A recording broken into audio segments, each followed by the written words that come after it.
surpass, penetrating and perfect Dharma is rarely met with, even in 100,000 million kalpas. Having it to see and listen to remember and accept, I vow to taste the truth of the Tathagata's teachings. In Buddhism, when Zen practitioners share their understandings of the teachings and practice, it's offered on the basis of dana paramita. Dana is a Pali word that means generosity or to give freely, and this is done without the expectation of anything in return when the opportunity arises. And those who share the teachings at Great Tree do so on a dana basis, so please support their practice by giving what you can. For Chimyo today, you can go to greattreetemple.org, hit the support button, and make a note that the dana is for Chimyo. Our speaker today is Reverend Chimyo Atkinson, who is also leading Sesshin this weekend. Reverend Chimyo Atkinson was ordained by Reverend Teijo Munnich in 2007, received Dharma Transmission in 2015, and served as head of practice at Great Tree until 2020. She received her monastic training at Great Tree and completed Sotoshu International training periods in Japan in 2010 and 2011. She completed additional training periods at the Aichi Senmon Nisodo in Nagoya in 2012 and Ryumonji Monastery in Iowa in 2014. Welcome, Chimyo. Welcome to all of you. As was mentioned, and please tell me if you can't hear me. I've never been able to cultivate a strong voice, and maybe that's unfair to folks that might want to hear what I'm saying. That's fine. That's fine. Okay. As we are in Sesshin, we are here gathering heart mind. We are here in effort to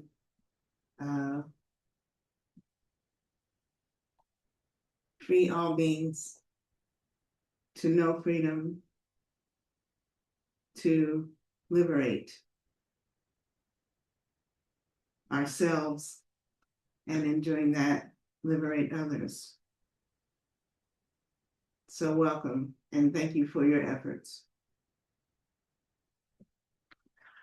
I have been going back and forth about things to talk about today.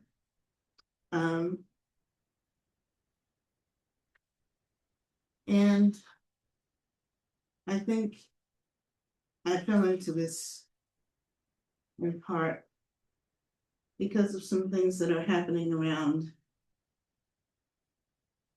my life, not to me, but to, well, it is happening to me. I'm trying to, skirt the responsibility. And I come to the Eightfold Path every time. We watched, or some of us watched,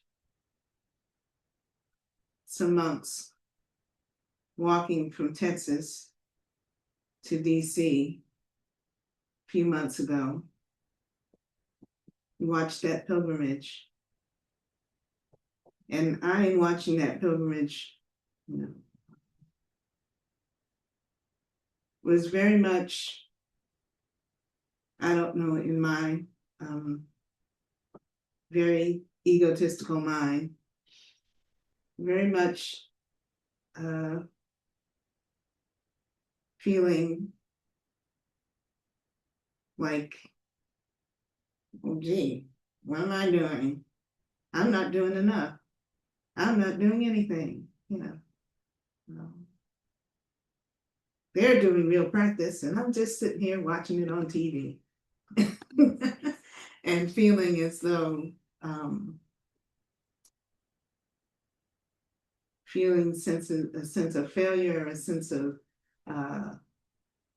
not being good enough, and all of that stuff, because my ego, who knows? And that walking that path, is a kind of a symbolic sort of thing. It's very real. But there's also a picture of how difficult our path in life is. It's reminding us how difficult it is and how we don't travel the Eightfold Path alone. Remember the Eightfold Path? I always have to write it down because I, can't get through 8 things in my brain anymore. I start going in circles and repeat it. Speech, mindfulness, effort,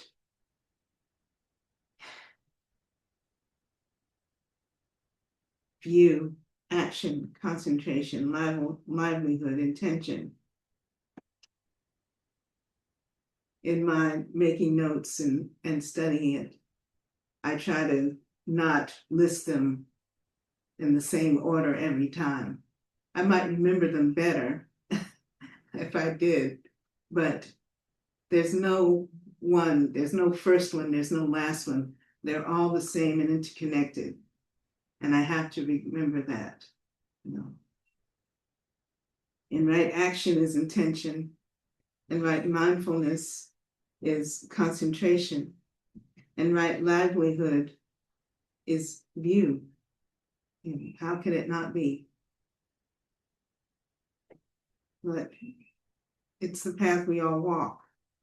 And just like those monks, we walk together. Even though I tend to forget that. And being in sesshin is also that lesson. We come and we gather heart and mind. We come and we gather sangha. We gather people. We gather friends. We gather our friends on the path.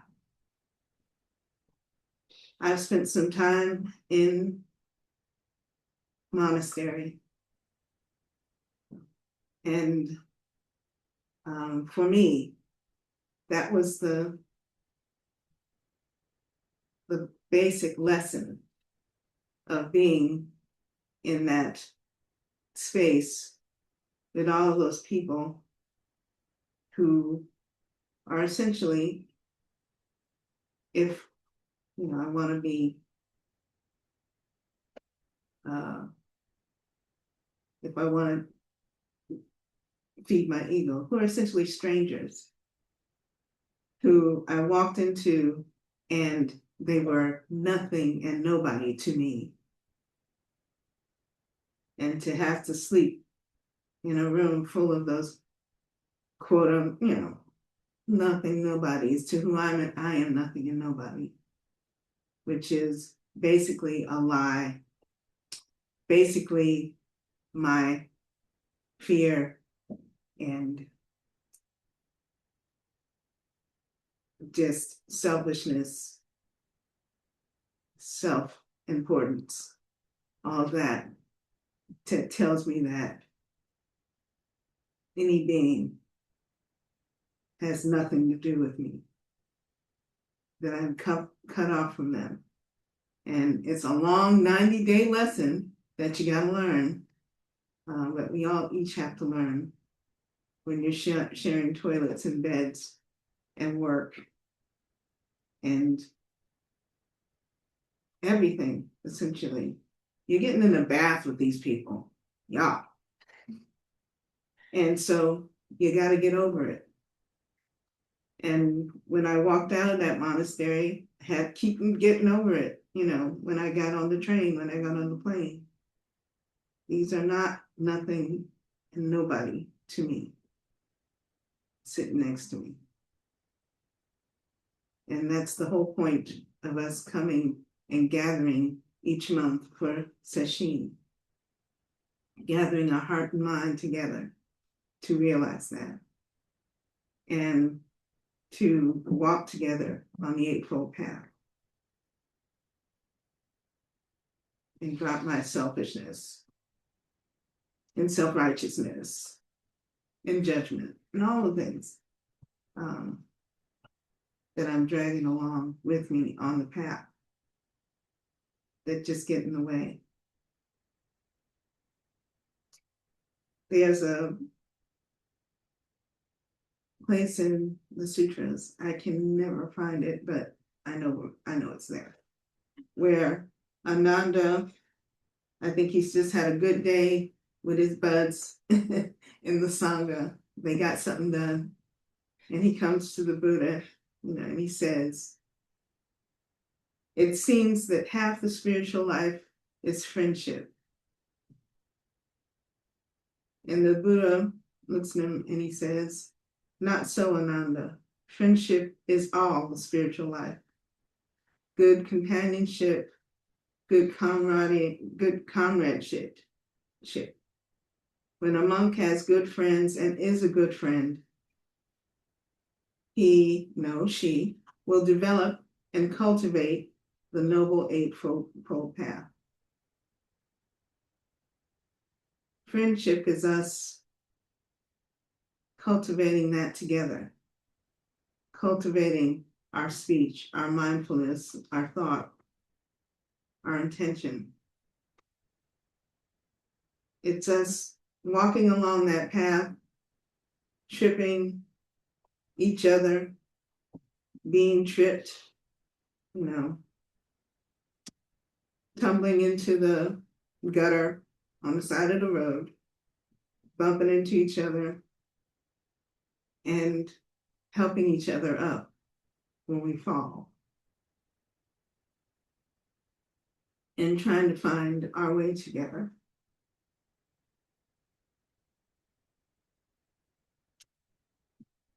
This is basic,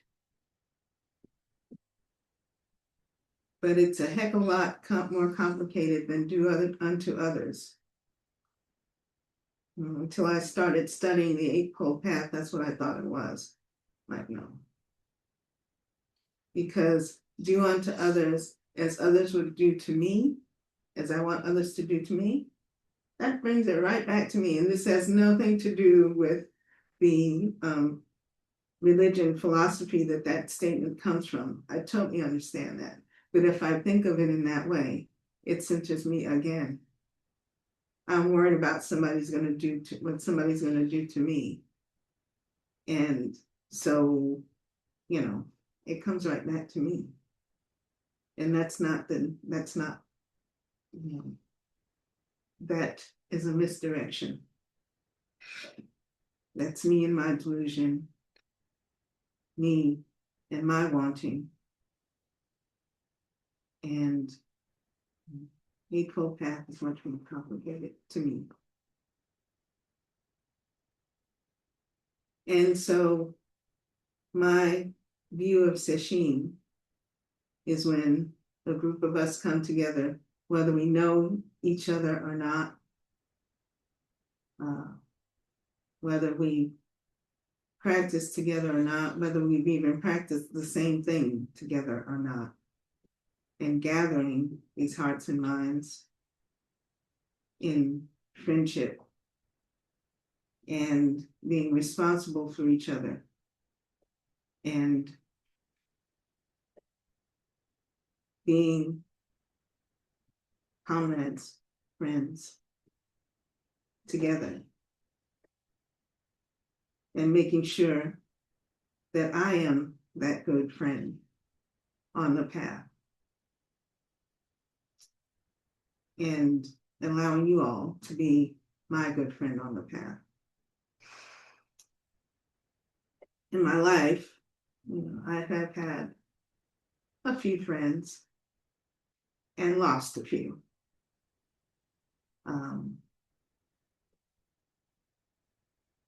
I'll go back to, I have a very old friend, somebody I've known since I was a child. And there was one time, years ago, where we had an argument over the phone. And that call ended. I can't even tell you what the argument was about. I can tell you the remembered feeling. She was trying to call me out on something in my behavior, and I wasn't hearing it. Okay, that's it. I don't know what it was. And because I am who I am, I felt bullied. And, you know, my perception was that she was just ragging on me, just, you know, being critical and so on, and not being able to see. So we're talking past each other, the whole conversation. And it ended with me slamming down the phone. Yes, I am that old. I could slam down the phone. It feels good for a minute to do that self-righteous thing. And we went for almost a year without speaking to each other, whereas we had been friends together through high school and college and all other madness. For almost a year, we didn't speak to each other. And I remember that at some point, I think some part of me had forgotten. And without even thinking, I picked up the phone, dialed her number, and started talking. Neither of us ever said that we were sorry. We never did. If the subject came up again, we kind of laughed it off and kept going, right, on our path. To this day, there is a little bit of distance there that came out of that one moment. And here we are. It changed, but we're still on the path together. There's discomfort. We got some blisters. We're still walking. And, it turns out years and years later, well, what can I say? I'm old, y'all. Like decades later, I had some health issues. And this friend was one of the friends who always showed up for me, who came to my doctor's appointments, who, helped me out, gave me gifts, who, when I was getting better and could go out, took me out to the movies so I could re-socialize after a long recoupment, months of recouping.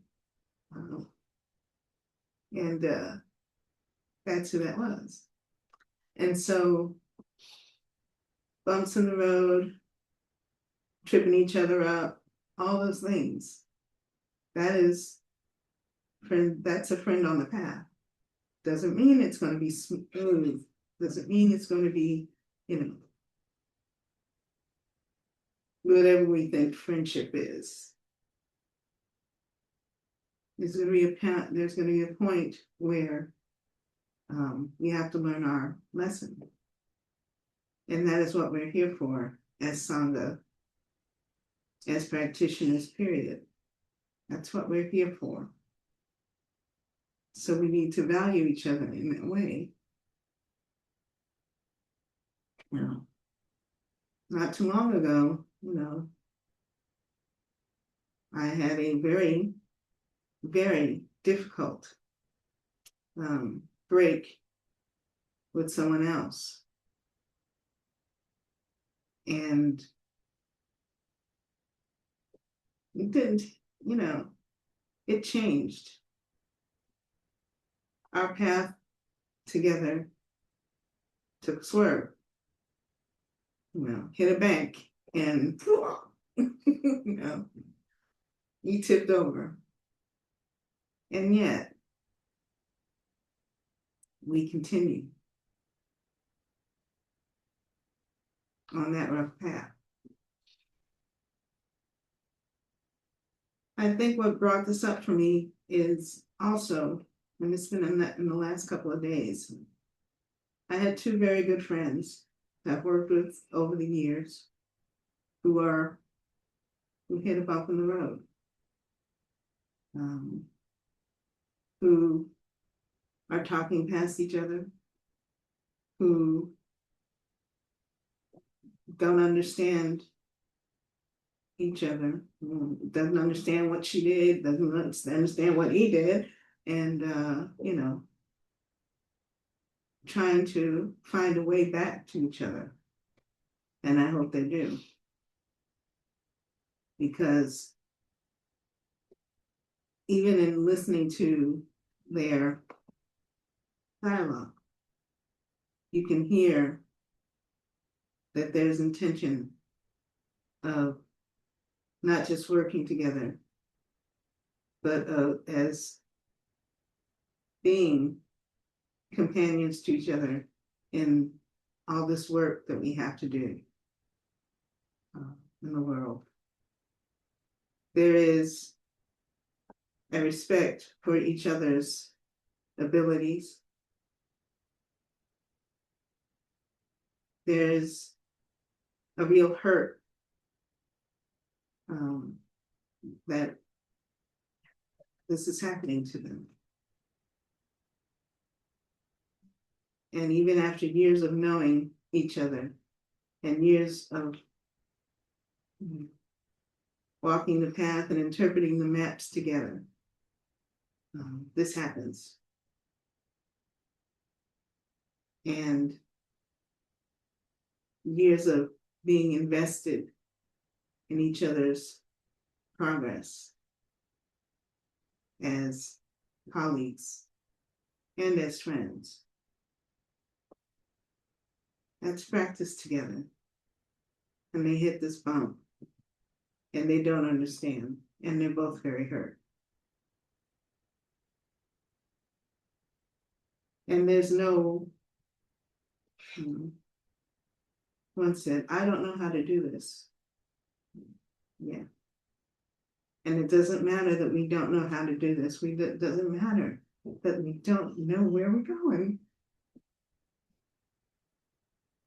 And even where we're going to end up, But what it really matters is that we keep rolling on this path together, and with the intention of everybody getting there, that everybody finds their freedom, and that the path, if we can, in our journey, clear it for those who come behind as much as we can. And by clearing, removing obstacles, but also sharing that experience with others so that one, they can see that it's possible, and two, that whether they know how to get there or not, whether that we leave a sort of map that not necessarily points out which way to go, but shows how to get there through right speech, thought, mindfulness. And this is what practice is. In freeing all beings, it's nice to think that we can sit on these cushions and somehow magically, with our peacefulness and our, quiet, we can impart that into the world. And in that we do. But in the way to do that is to do so by the behavior that we exhibit. I hate to say behavior, but the heart mind that we exhibit as we move through the world, as we move through this sesshin in the kitchen, sweep the floor, straighten the cushions, as we take care of ourselves,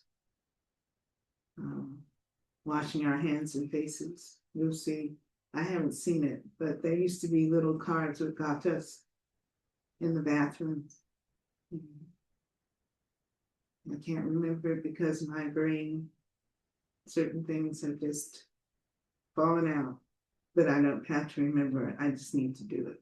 Don't have to remember the words, you just need to do it. Reminding us that when we wash our hands,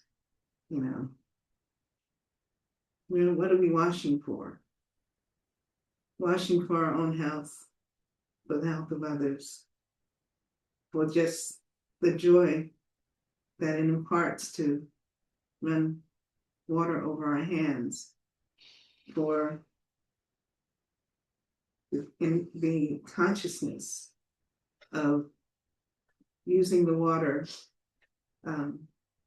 with sparingly, with the understanding that it is a resource for everyone. Those things that we remember. That's the gathering of your heart and your mind. It's also the dropping away of heart and mind, so that those things can be and that we can be just as it is, always in Dharma. So, in my mind, when we gather for sesshin, when we do anything, we are walking the Eightfold Path. And those are just words, right speech, right thought, all of those things. And they're not. It's the only thing we can do. I mean, we could do other things. Yeah. See how it works out for you in the world. But just to walk the Eightfold Path, just like those monks did. I'm tired, your feet are going to get tired. There's going to be days when you just don't want to do it. You just don't care. Yeah, see how that works out for you. There's going to be times when you're just lost. But you have to start from where you are. Because if you can't accept where you are and go from there, you're always lost. And to realize that the people around you aren't just strangers, aren't just, extras in your movie. They're there not for reasons, but they're there for you and I to practice this Eightfold Path, to be in the Dharma, and you're there for them in the same way, for the squirrels and the puppies and the trees in the same way.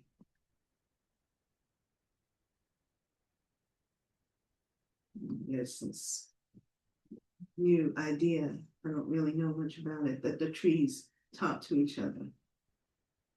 Well, they're probably talking to us too. Nobody's listening. We're just walking past them like it's, background set. And that's not an open heart mind.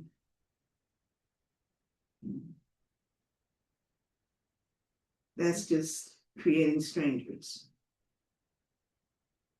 Well, sesshin is here so that strangers, quote unquote, strangers, become real beings to us,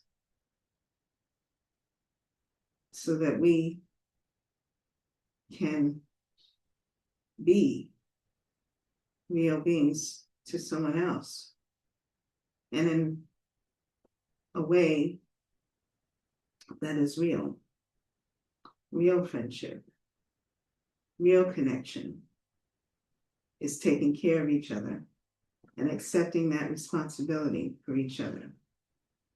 And that doesn't mean, we do everything for each other. But it means when we have the opportunity to serve a meal, when we have an opportunity to clean a bathroom, when we have the opportunity to sit quietly next to each other in the zendo, to value that, really, to learn from that, to hold it as is, to hold it and don't push it away. And yes, to care about even the tiniest bug, virus, or whatever. Care and extend beyond that false self, that false boundary that I think protects me and is just smothering myself and just what I think of as myself, and not being of any real benefit to all beings and the effort to free them. So there's me talking in circles again. And I would, this is lovely to have it more, or I'm saying more. I do that a lot. I know the words, but I kind of took them up. Be less formal about it so that we can talk and everyone's ideas can be heard and shared. We are in sesshin, and that's the point. So if you would like to say anything, ask a question, argue with me, however, have that. Thank you for listening.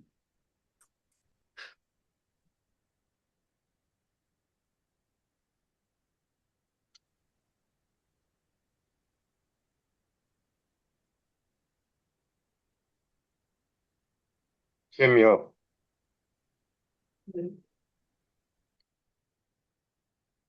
thank you for your practice and your way in the life, the path. You talk about going in circles, yet the Dharma is a wheel. There's so much wisdom in that wheel. There's so much wisdom in the circle. Thank you. Thank you.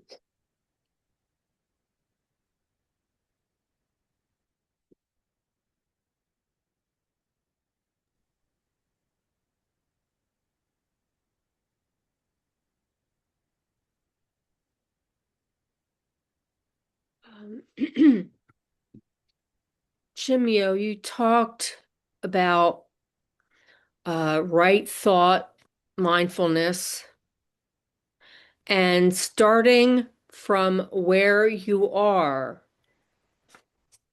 or else you are always lost.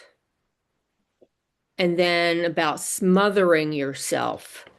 I'm just wondering if you could elaborate a little bit more on, because I'm right now in a pretty negative time in my life. And if you could talk more about starting from where you are, or else you're always lost, and how the smothering yourself fits in with that. Well, when I'm talking about that, I mean, it's kind of using that metaphor of the path, you know. Sometimes we come to a place in our lives where, regardless of what efforts we made to be in a certain place, as if that makes any difference, for our lives to look a certain way, to be with the people we wanted to be with, to be, quote unquote, be that person we thought we were going to be, whatever that means for anyone, and we're not there. And we're looking around and we're saying, oh, so I'm lost. No. And that's sort of a denial of being altogether. If you're not where you want to be, then you're lost. Well, how about being where you are, taking a look around, accepting that you're in this location? What else are you going to do? Even if you're still striving to get where you want to be, or to get to a new place where if you got where you thought you wanted to be, you're not, that's not what you thought. How are you going to get there? You have to first accept this, whatever this is, and be there and be what this is to move on. Otherwise, you're just standing there, not knowing anything. You don't know anything anyway. Not even taking a look around and seeing what's actually there and accepting it and exploring it and maybe discovering, hey, I didn't do too bad. Let me move on. And, you know, that's kind of, I'm being simple, but that's kind of what it is for me, you know. Ooh, I thought I was gonna, so this is where you are. This is what it is. You know, this is the body that's here. This is the place. And, you know, this is Great Tree. It's great. Cool. What's wrong with that? You know, where else am I going to be except where you are? So we start from there. And, you know, whatever the next step is, it's the next step. It's not the next step from the place you thought you were going to be. It's the next step from here. And so if you take another step and you're still not where you're supposed to be, or quote unquote supposed to be, you're going to be lost. You just lost, you know. And that's silly. And smothering is, maybe that's not a great word for it. It's more like imprisoning oneself. And in my mind, that's me throwing up boundaries and throwing up walls and shutting things out, or kind of shutting things out, or basically just shutting me away from the reality and what this is, you know. And so how can I move? How can I be of any use or benefit to anyone or myself or anything, the universe at large, if all I'm doing is standing in one place and, you know, shutting myself in, making boundaries, instead of breaking down those boundaries. And they're false boundaries, because there is no boundary between self and others that is real. It's just something that I made, and in a way to what I think is protecting myself, but it's only killing it, whatever myself is, smothering it, and not taking responsibility for the life that, regardless of what I think I'm doing, I'm touching, and that's touching me. It's basically being not responding to the world, to all beings, is strangling the Dharma. I can't recall the full words of Dogen, but it's Genjo Koan. I'm tired of, getting old and losing my memory, but it's a Genjo Koan. I can't get it. It's basically to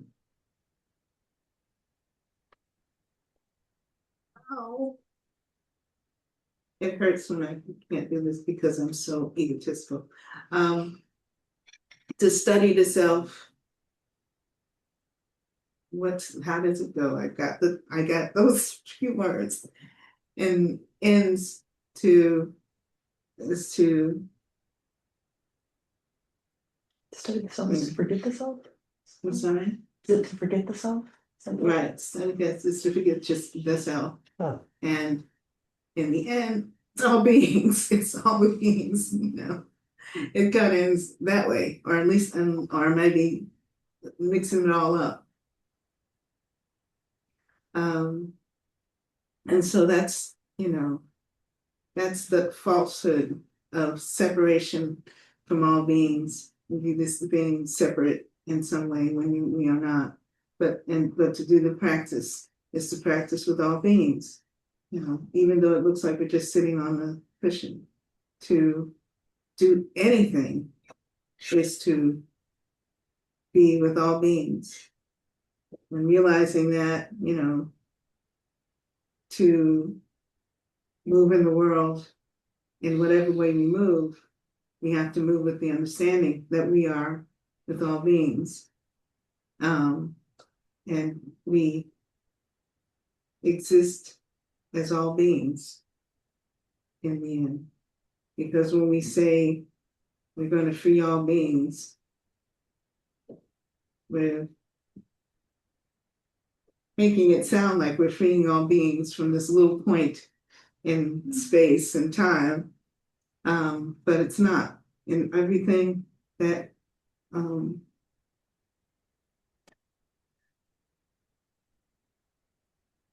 the word is that I speak is touching all beings, not because I'm so great and powerful, Mrs. Oz. It's because that's what we are. That's what we are. So to move through the world with the understanding and act like you care that what you do, what you speak, what you think, how you view it, how you make your money,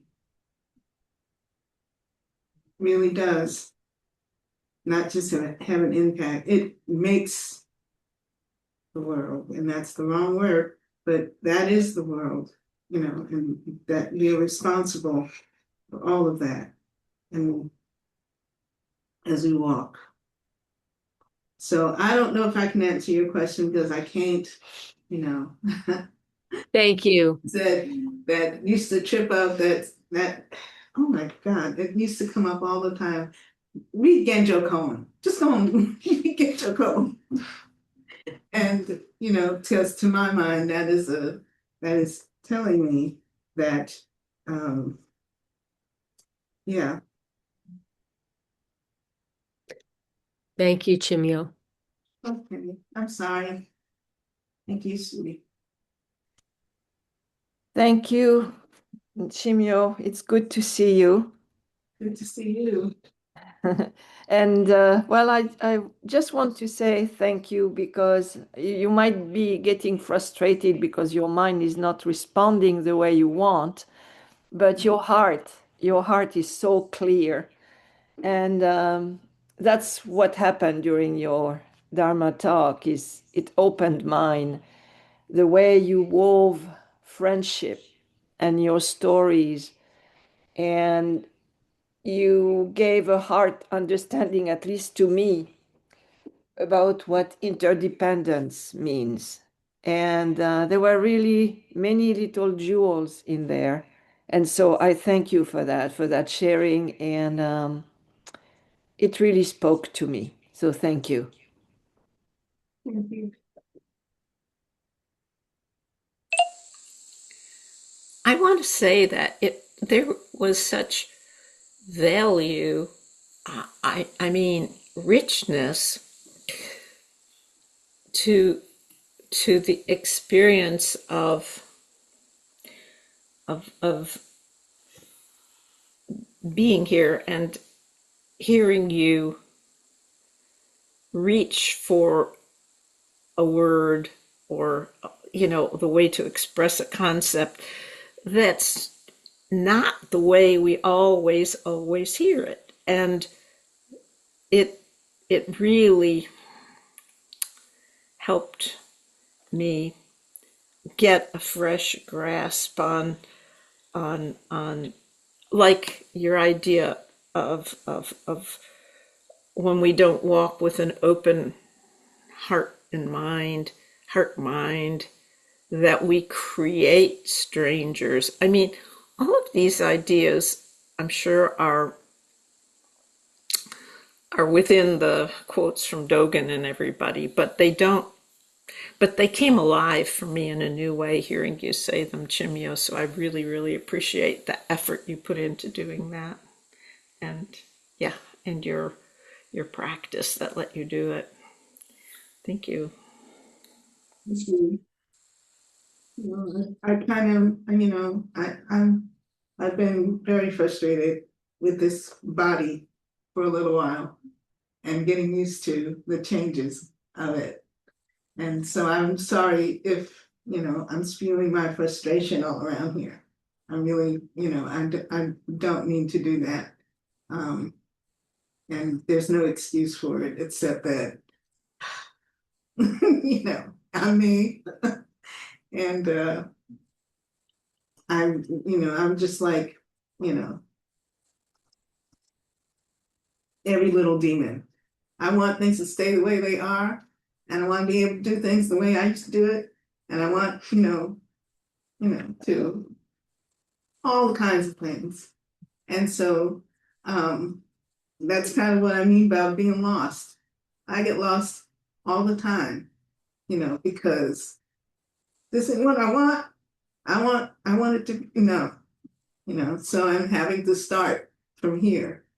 And I very often fail.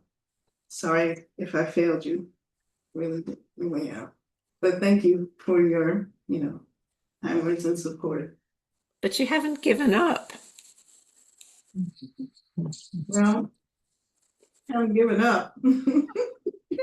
But little demon is a little stamping her feet. A little too much. So yeah, I'm all right. It's just where we are.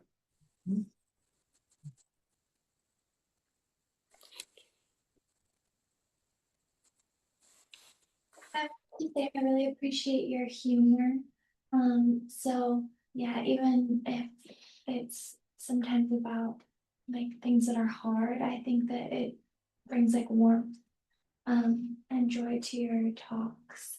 So I appreciate that. And I really liked what you said about friendship. And like I realized once you said that about how it applies when you described the conversation with Ananda and the Buddha about how it's the whole path, like friendship to suffering or things that are hard is how we like embrace and benefit all beings. Like that is friendship. Like every action that we can take is a way of being a friend to like what's happening or whatever. And I never really thought about it like that. So it really meant a lot to me. And I'm gonna remember that forever because I think I still remember when you said that like the straight and narrow, there isn't room for everyone on the straight and narrow. And whenever I get really like OCD or like judgmental or like something is like, oh, rigid, I always like think in my head of you saying that. And I feel like I can like open up when I remember the way that you described that. So thank you so much. Thank you. Yeah, it's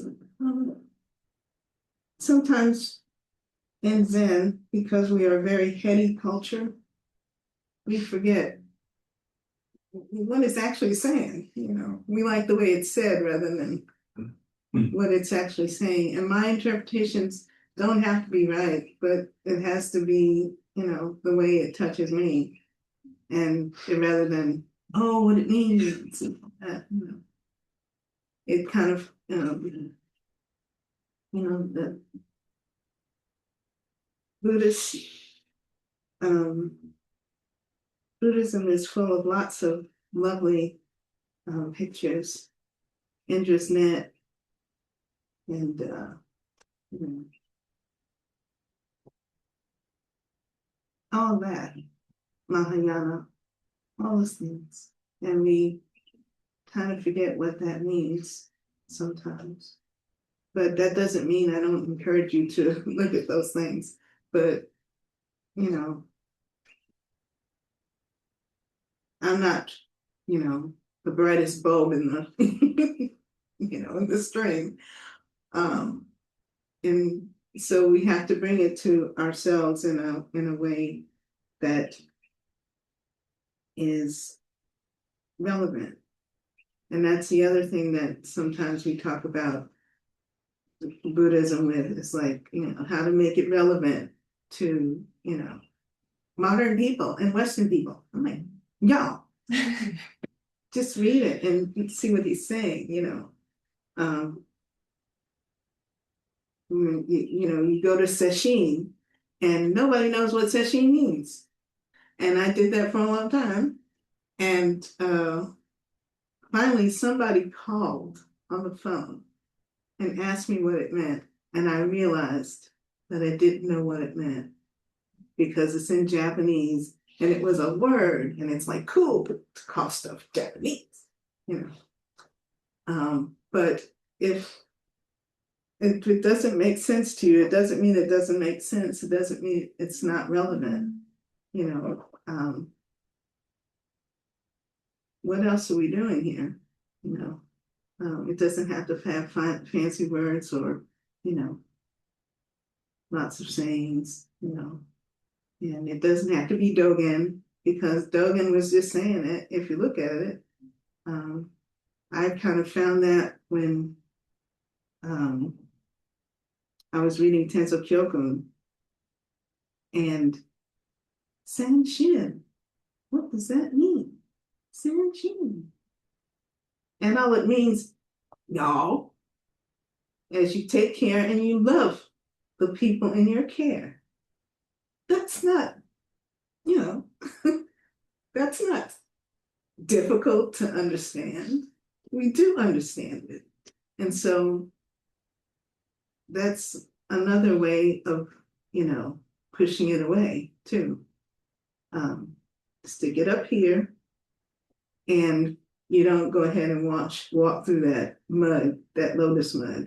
You just look at the flower from up here. No. Sometimes you got to get in the water and you got to get in the water with your mind. And that way it comes into you.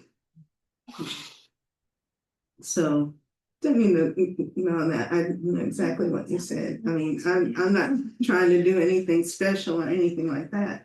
But, you know, we just have to come down out of that headspace sometime. And I really hope that, as Zen develops in this culture, we can drop that mess and do it. Because we don't do it. And it goes beyond this cushion. And you know that. You're doing it every day in some way or form on that path. Just do it.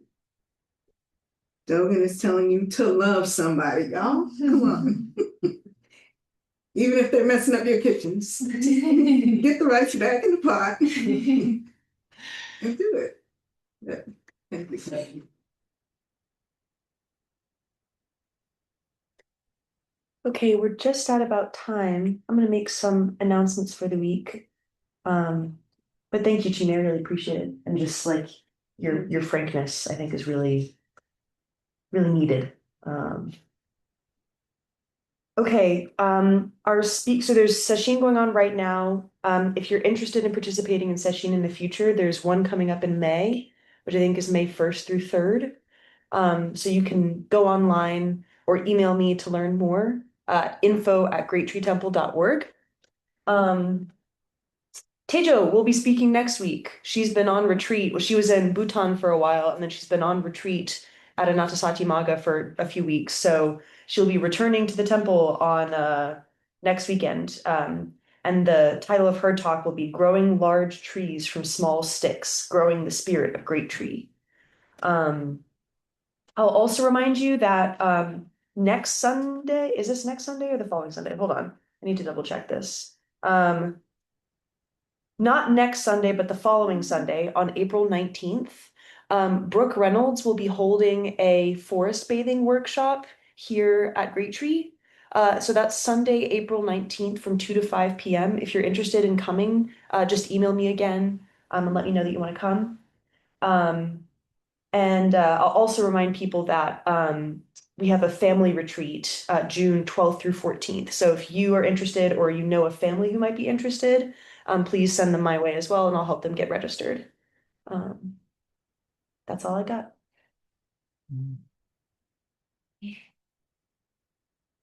May the merit of this practice May the merit of this practice benefit all beings Benefit all beings.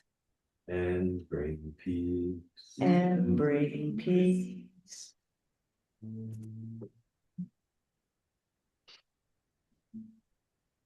Thank you, everybody. For sesshin folks, we'll be back. We're gonna break now for Samu, so a period of work. And then we'll have lunch, and then we'll be back for sitting at 2:20. Thank you. Bye, everyone.